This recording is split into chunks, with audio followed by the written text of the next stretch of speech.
Assalamu alaikum everyone. I'm englishwala. I'm from Karachi, Pakistan.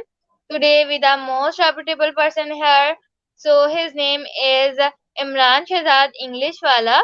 He is facilitator of Rehan School Korangi campus. So we welcome our guest and get to know about his life journey. So welcome sir. How are you? Thank you for inviting me in your show. I'm great. How are you?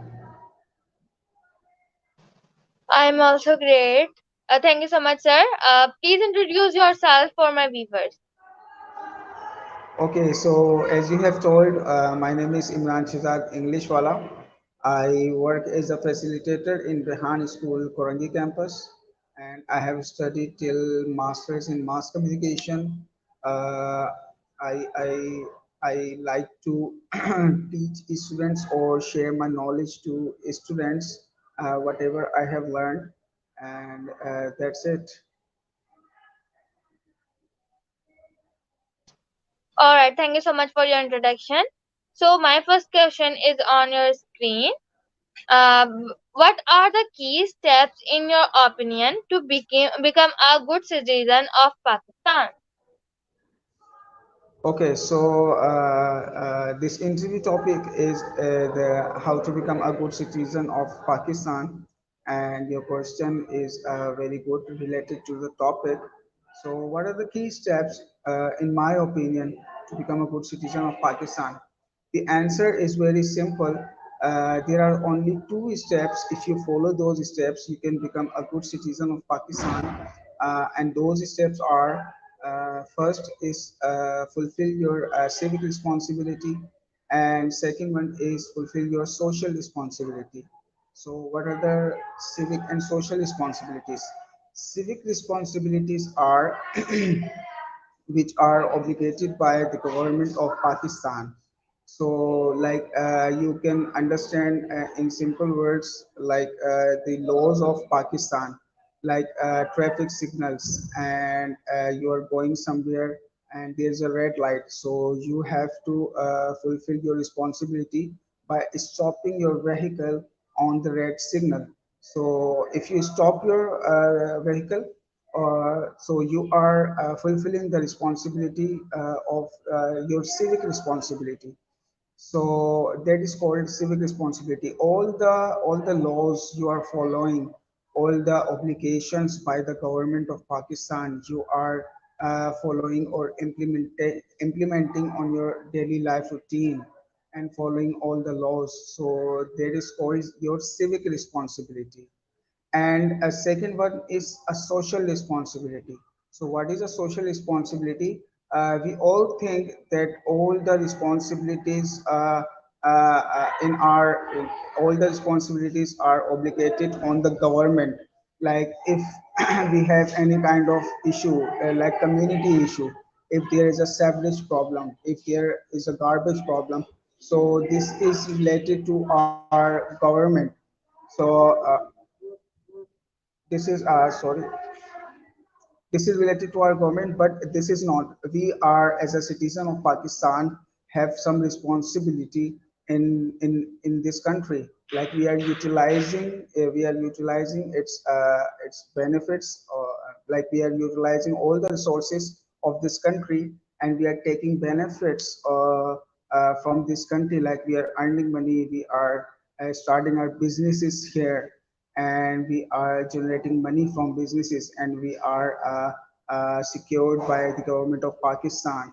So it is also our responsibility to own this country, to perform our social responsibility. So what are the examples of social responsibilities? Like some of them, like it is related to your MTP, but which is a forest wali. So this is not your civic responsibility. Like nobody told you to do that. Like you have taken responsibility to save the plants and trees of this country.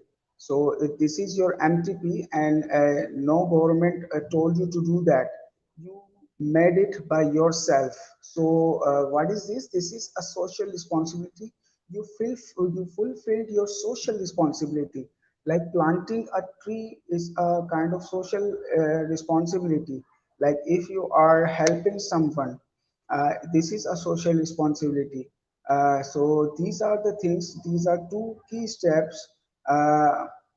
If you feel fulfill, you can become a good citizen of Pakistan. First is civic responsibility, and second is social responsibility. So you have to fulfill both your responsibilities to become a good citizen of Pakistan. Thank you. Thank you so much, sir, for your answer. My next question is on your screen. How would you suggest promoting volunteerism and sense of unity within society?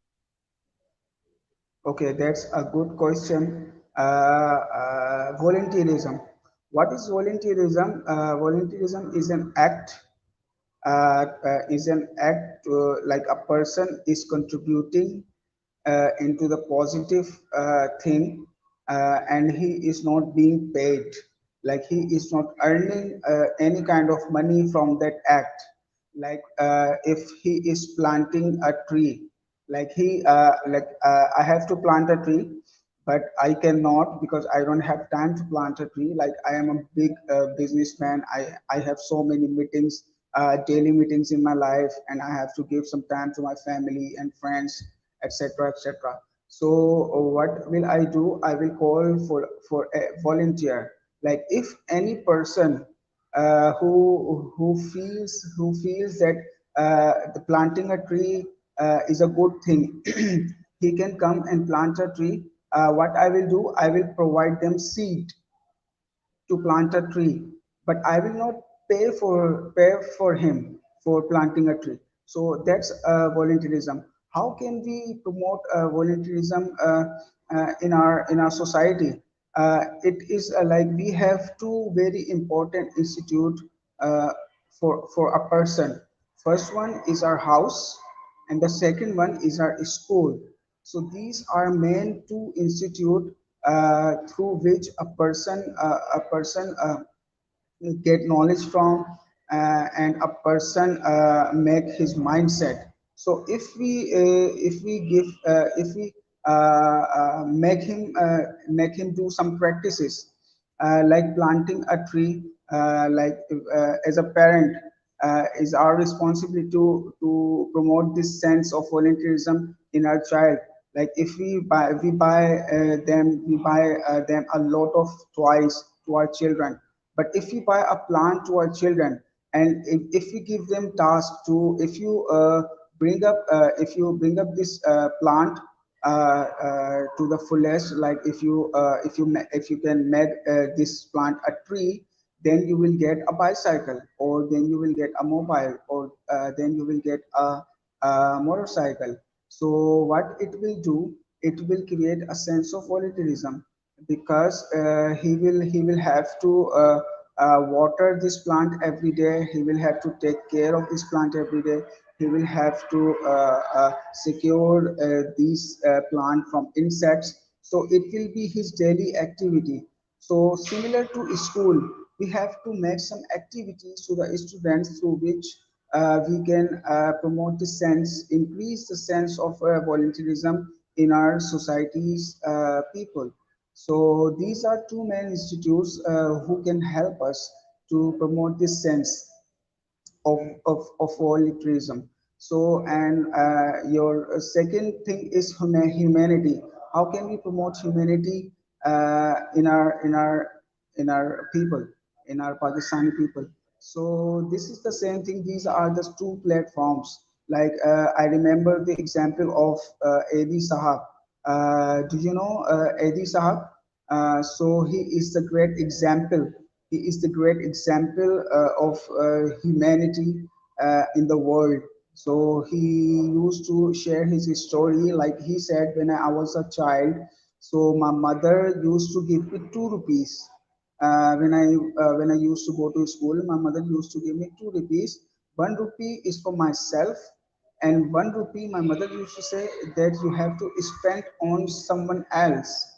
So this is these kind of parents we need in our society, who who is who create the sense of humanity in their child from the beginning, from the life of school. Like so many parents wait that if their child will grown up, then they will teach that how to be a good citizenship, how to behave with others, how to help others.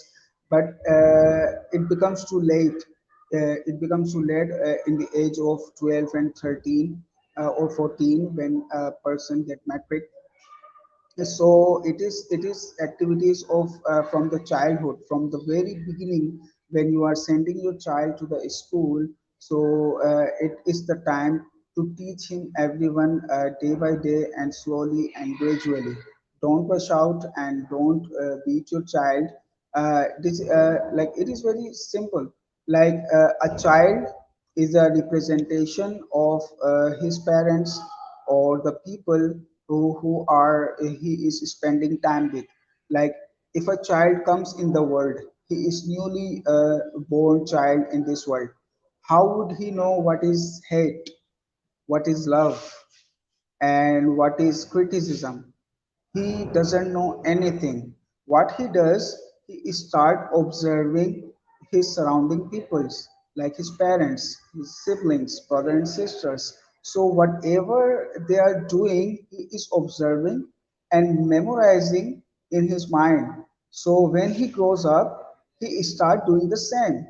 So if a child are doing mistake, if a child misbehaving, if a child is showing his anger in front of others or in front of elders, so it is not the fault of this child. It is a fault of the parents and the siblings and the surrounding people of the child. So why? Because he is acting the same, or he is acting like his parents, like his siblings, or like his friends or gatherings. So this is a very crucial moment to understand that as a parent we have a big responsibility on our shoulders. Like it is us who can decide that whether we are going to give a good citizen of Pakistan in this country or a bad citizen of Pakistan in this country. So as a parent and especially as a teacher, when a child goes to school, so he spends 5 to 6 hours in the school. So if he sees that his teacher is holding a stick in his hand, and if a child is not listening, or if a child is not completing his task, he is beating him or he is scolding him, showing his anger. So whatever is child doing, what the child is doing right now when the teacher is beating him or scolding him, showing his anger, so he is observing all the things from his teachers, and his mind is making up that that's how you make understand people, and that's how you agreed someone the way you want. So that's a very sensitive age when a child goes to school. So we have to we both institute, first is house and the second one is the school.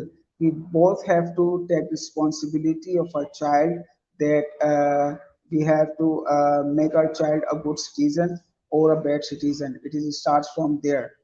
Yes, thank you so much. Thank you so much, sir, for explaining. So, my next question is on your screen.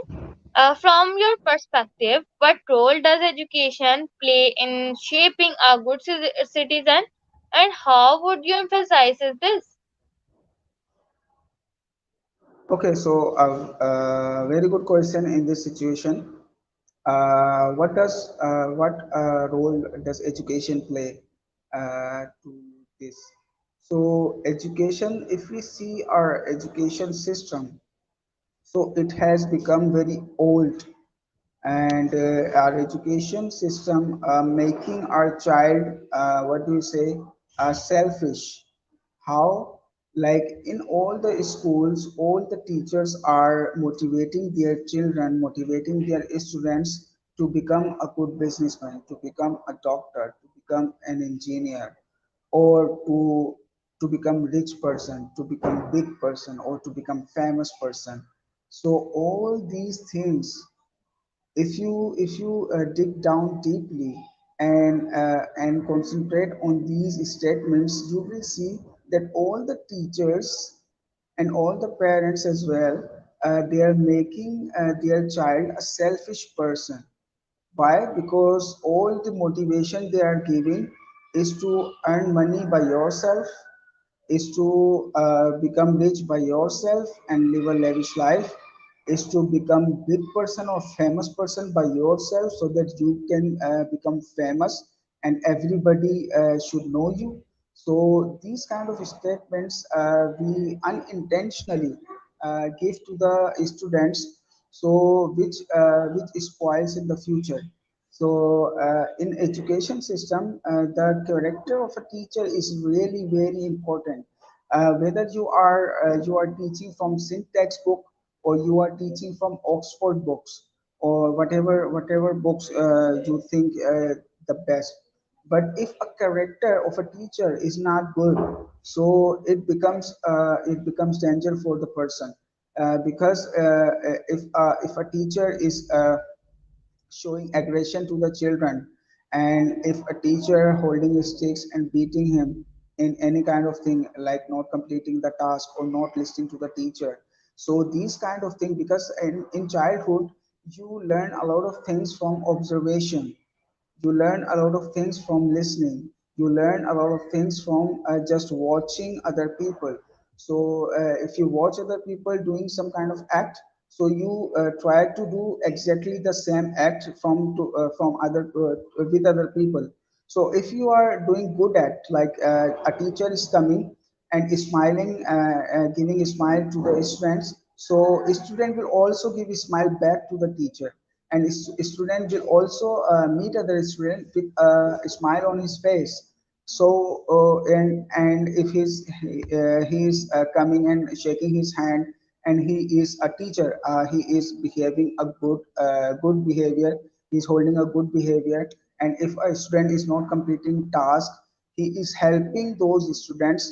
And if a student doesn't understand teacher, whatever subject he is teaching, so a teacher responsibility is to teach him again in another way. But what they do, they become aggressive and they show anger and they start calling their students duffer students, and not very able students and disabled students and whatever the bad words are. So education system is not really necessary to build a character, like to build a good citizenship. It's a character of a teacher who makes a good character of a teacher or of a student. So student just observing whatever you are teaching, whatever you are in the communication skills. When you go and research about the communication skills, so you will find that 7%, only 7% of communication means, or only 7% have the capacity of words. Like words affect only 7%, and approx 50% affects our body language, like how am I behaving and how am I giving expression to the students. And rest of the percentage, it is our facial expression, like we are listening to the person but we are making a bad facial expression. So that's how a communication is done, only 7% of the words. And what is done in the school, 100% we rely on words. Like we think that if we are saying and if we are explaining to the students, so it is enough for a student to understand any kind of topic. But what communication is saying, that it is not enough for the student or for any kind of person. Like if you want an effective communication with others or with your students or with anyone, so you will have to use the words and use your body language and use your facial expression as well. And other communication tools are here, I mean mediums are here, like video and pictures and so many things. That's how a student will understand your message.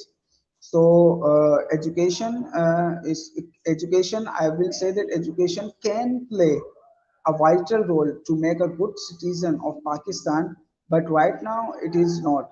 And I have told you how it will do. It is the character of a teacher who will make a character of a student. Thank you so much. Thank you so much, sir, for your answer. My next question is to combat corruption and other social ills, what actionable steps do you think should be taken, and how can you involve other in this process? Okay, so how to combat corruption? First, I would say that if we have in Pakistan, we have all the laws in Pakistan, but all the laws are only written in the Constitution of Pakistan, but it is not implementing or it is not being implemented on the ground. So if you make a system where everyone could follow the rules and regulation of government of Pakistan, so this can very helpful to combat corruption from our country. And the corruption is not related to government only. We in our capacity, like I am Imran englishwala, I am in my capacity doing corruption. A telewala is also doing corruption in his capacity, and the shopkeeper doing corruption in his capacity. So if you see that all the nation have this attitude to corrupt, to do corruption. Like if you are selling any kind of clothes, and there is a bad spot from that clothes, you will not tell customer that there's a bad spot or black spot in the cloth. You will what will you do? You will try to sell, and you will ensure that this customer will not know this bad spot from this cloth. Okay, so we all are doing corruption in our capacity. So what can we do? We have to stop corruption. We have to stop ourselves from the corruption. Like I Imran Shahzad, I will take pledge from now, from this moment, that I will not corrupt any. I will not do corruption in my field, in my capacity, whatever I am doing. So that's how it will be coped from this country. Everyone will have to take responsibility. Like everyone is talking about corruption, like corruption is very bad and corruption is hurting us. Corruption is giving loss, and but we all doing corruption. Like a teacher is also doing corruption, like not teaching properly, like not researching to the subject before coming to the student, and not reading about or not studying about students, that how can we teach effectively. And similarly in the other fields, so many people are there who are not fulfilling their job to the fullest. So this is also a kind of corruption. So we all have to take a pledge, and we all have to take responsibility, and we have to stop blaming the government. Like if you keep blaming the government, you will not recognize your own mistakes. You will not recognize your own what is the word? Your own drawbacks. So when you stop blaming others, you will start thinking that where am I mistaken here? What is my mistake here? So when you start realizing those mistakes, and you start solving those mistakes, so that's how you become a good person. And if see if you think that if everyone is doing that, like everyone is going and realizing their own mistakes, that what is my mistake in my field and in my capacity I am doing. Like I'm giving bribe to anyone, and I am giving so many like bad goods to, I'm selling bad goods to anyone. I am selling the stolen goods to other people. So we have to think by ourselves. Like I'm remembering a quote of Mother Teresa. She says that if you sweep your door, if you want to clean the world, just just clean your door only, so your world will be clean. Like if everyone is cleaning their doors only, so like the whole street and the whole city and the whole country will be clean, and the whole world will be clean. So that's how we will have to do. We have to take a step right now, and we have to uh, take a pledge that we will not do corruption from our capacity. Thank you so much. Thank you so much, sir, for sharing your valuable insights on how to become a good citizens of Pakistan. Your perspectives on promoting volunteerism, emphasizing education, and contributing to national security are truly enlightening. Your suggestion on combating corruption and engaging others in the process are also uh, not worthy. We appreciate your time and thoughtful responses, which will adaptedly inspire our audience to strive towards becoming better citizens. So, thank you so much, sir. Have a wonderful day ahead. Bye. Thank you so much. Thank you so much. Allah Hafiz. Allah Hafiz.